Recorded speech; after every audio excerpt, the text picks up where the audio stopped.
Good evening, petrol heads. How are you? I'm Arjun Obroy and welcome to my channel, The Petrol Head. So technically this is my first YouTube video and I hope you guys accept me well. And first of all, about this channel, The Petrol Head, I'm not going to talk about every single car which comes to the market. I'm just going to talk about the cars which are the benchmark of their segments, the cars which eventually make the drivers feel special, and the cars which have achieved something, which are just, quintessential in their segments. If a car makes me happy, I'm gonna, I would just talk about it. But if it's just a facelift or it's just a normal car which would take you from A place to B place, like let's just say for example the Honda City, the new facelift for the City came. Until and unless that facelift doesn't excite me, or it's not a major facelift, or it's something new, until and unless that doesn't happen, I won't review that car. So it's just those cars which are really special, which are the cars which put a smile on your face. Only those cars are going to be talked about in this channel. And starting with, I have a rather very special car. It's the Polo GT TSI.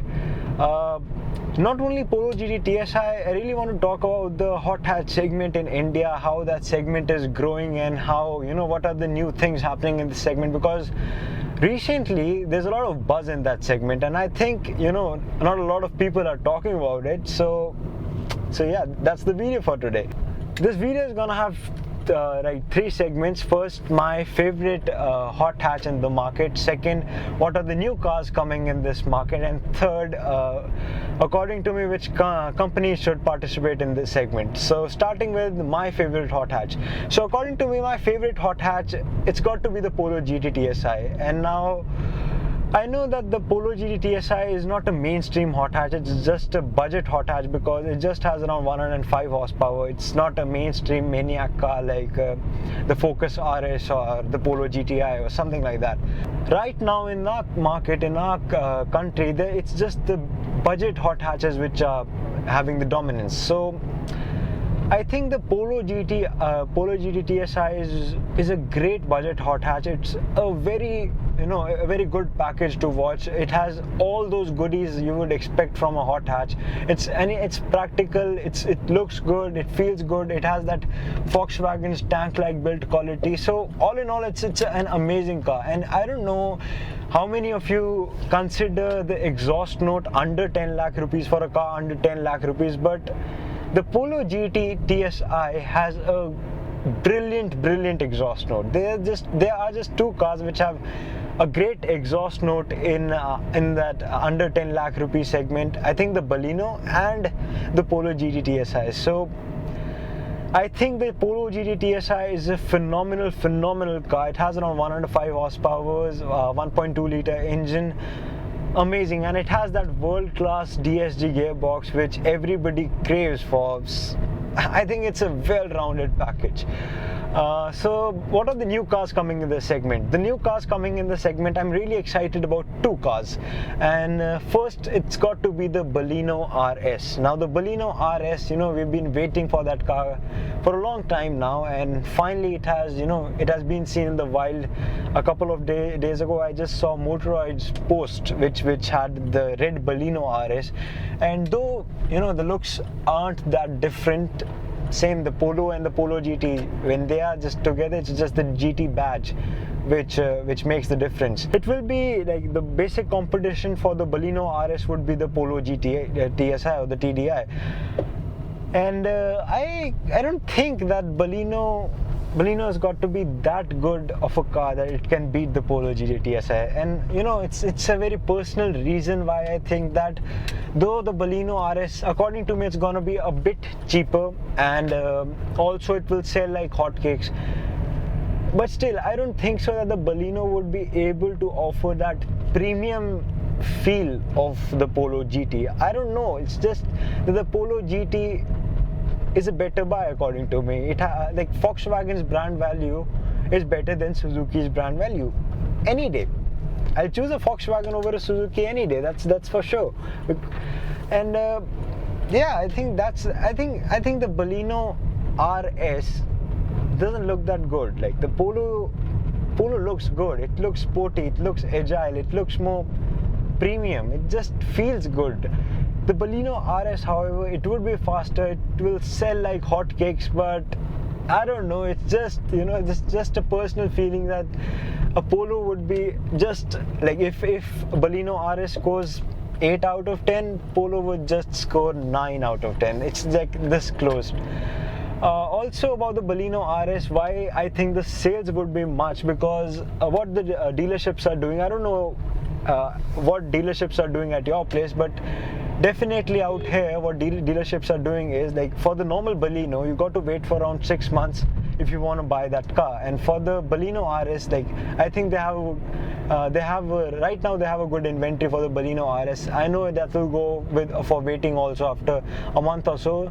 So what they are doing is, like, they're persuading those customers who want to buy the Baleno to buy the Baleno RS, actually those customers who don't want to wait for 6 months, so at least instead of buying the Baleno, they can buy the Baleno RS. All those things, I think all those things are in favor of the Baleno. Now I also think that people would also worry about the spare parts, and because the spare parts of Maruti Suzuki are really relatively cheaper than the Volkswagen spare parts.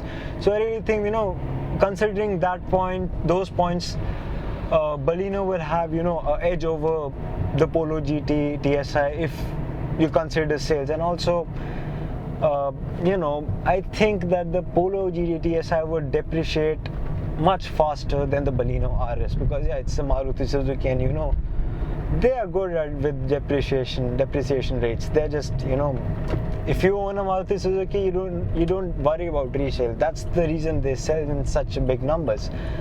There's a Baleno right in front of me. I don't know. So the other car I'm quite interested about is I don't know how many of you have heard about that car, is the Polo 180 TSI, and the 180 TSI would have around 140 horses and 1.8 liter engine. I suspect that's the case. It will be up with the competition, the Punto A-Bath, and Punto A-Bath is a pretty performance oriented machine. Now just imagine an Octavia's engine in a Polo.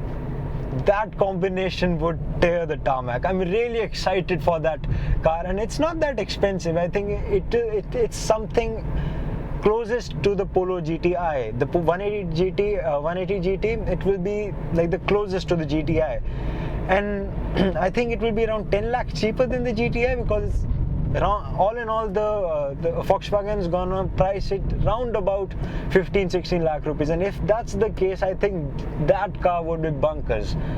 Sell the Polo GT TSI, buy that one, because hot hatches are just so exciting. And a hot hatch, a Polo with Octavia's engine, man, like the Octavia, it gets wheel spin despite of being such a heavy car, and like that combination with the Polo will just kill it.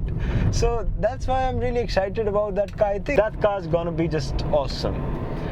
So the third segment, which companies should participate in this segment according to me. So the company, according to me, which is just sitting quite silent, is Ford. I don't know what Ford is doing. Like, Ford has a quintessential hot hatch with them, and that's the Focus RS. Now, I'm not saying that bring the Focus RS to India. It will cost around. It will be as pricey as the Mustang. I ask Ford to make a car which carries the essence of Ford Focus RS, like that rally-ish feel in a budget hot hatch. And I know Ford has the know-how, the mastermind people to do that, but I don't know why Ford is just sitting idle and not doing anything. They can come with the Figo RS or something like that, but maybe it's like Ford wants to study this market a bit longer, and maybe they'll just throw their cards at the end and win the game. Maybe that's the case. So that's all I want to talk about, and I really want to know what you guys think. So tell me in the comment section which other hot hatches are you excited for. I didn't talk about the A-Class and all those hot hatches because this was just a video about the budget hot hatches which are quite affordable. The A-Class and all, they are a premium hot hatch, the premium hatch league, and I really want to talk about them because I really want to talk about the brands which are which are very common, like Volkswagen, Suzuki, all those brands. So tell in the comment section which car you are excited about and what you guys think about this hot hatch segment. Till then, voila, bye.